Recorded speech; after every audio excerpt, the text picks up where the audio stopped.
If someone changes gender, it's unacceptable to refer to them as who they presented as years before. You accept them as they are now, so why is it acceptable to refer to an unsavory tweet from 10 years ago and not accept the person has changed since then and isn't the same person they are now?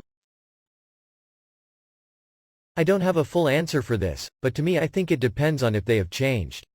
I think for any unsavory tweet, past a certain age, time can be determined by others, whether it's 2 years, 5 years, 10 years, etc. A person should be able to say, yeah, it was a dumb thing to say, I don't agree with my past self about that, and that should be the end of it. If the person still feels that way, then it's still fair game to criticize them for it. One informs what I call you. One informs what I think about you. What someone wants to be called is the primary determiner of what I call them. What someone wants my opinion of them to be is not the primary determiner of my opinion of them. In high school 20 years ago, it was acceptable to make fun of anyone who wasn't straight. I at times called people gay, and used other offensive words.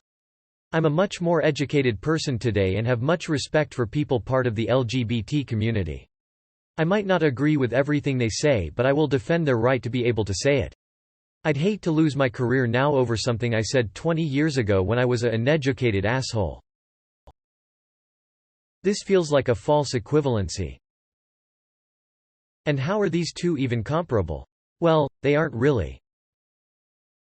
Not really equivalent. But judging a person by their past independently of the present is definitely ridiculous. Edit. To be clear, I was assuming the general conversation was about cancel culture.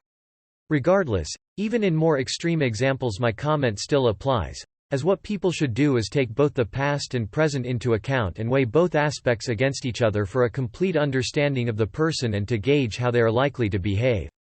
Obviously, this doesn't mean a supposedly changed person innately should be trusted or exempt from justice, only that apparent repentance should be acknowledged.